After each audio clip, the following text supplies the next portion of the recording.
Good morning! Nagpakita na si Haring Araw. It's a beautiful day. Sana hindi umulan. Sana uminit buong araw. Ayun na, ilabas na ang mga sinampay. Ito na. Ang mga kahoy na basa, ilabas na rin natin. Finally, masisikatan na kami ng araw. Palagi na lang umuulan. Yan na, ilabas na ang dapat ilabas para matuyo.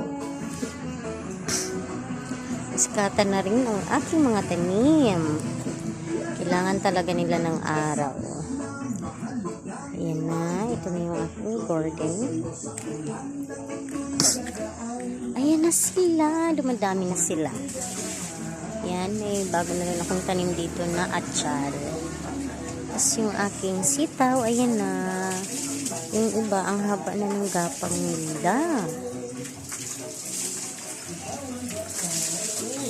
Ayan o. Layo na ng kanyang narating. Ay! Oh, sige, kuha lang. Oh, kuha na dihadad. Ayan na ang aking mga sitaw. Pabulong lang tayo ngayon.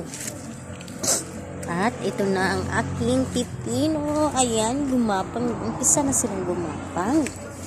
Ayan na. Ito talaga ang super pinakamatagkad. Kasi ito yung dalawa ang sunod. Ayan. Mungaki na marami mga pipino ko. Ito na. Parang may maliliit na silang ano. Hindi ko alam kung parang feeling ko mamumulaklak na sila o ano to. Tutubo na naman siya. Tangkad siya. Ayan na.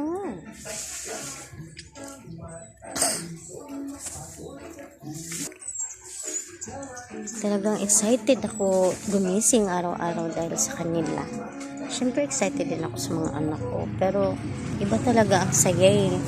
Nagbibigay na pag araw-araw mo nakikita sila, tas ang haba na ng kanilang gapang. Araw-araw silang lumalaki. Tas ang tataba nila, pero usog.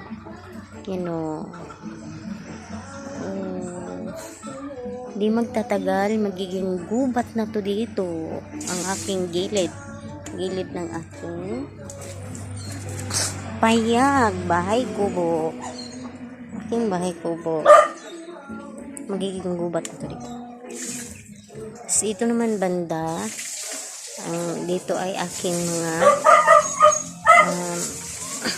garbage area na wala na yung mga nalalanta kasi palagi ko nilalagay dito sa aking mga tanim. Tas dito may dalawang sako ako na ito, this is kamote. Tas doon naman banda may nilagay ako dito isang pirasong ayun, sayote. Ayan na.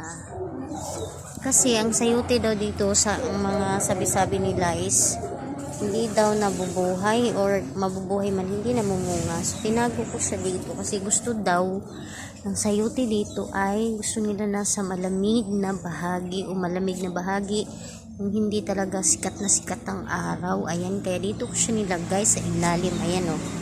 So malamig talaga yan dyan ha. Nasa ilalim siya ng mga halamanan. Ayan, sa ilalim ng guyabano tree. Dyan ko siya paggagapangin. Meron din yan kasama doon na 3. Talagang apat-apat talaga yung aking mga tanim. Ito lang naman kasi ay mga pang personal. Hindi ka nabibili ba ganun. Ayan, lahat po tayo ay magtanim para tayo ay makasave, makalibre, at sigurado tayo na ang ating kinakain ay talagang healthy. Ito ay lahat ay organic. Mga organic lang ang aking ilalagay na pataba.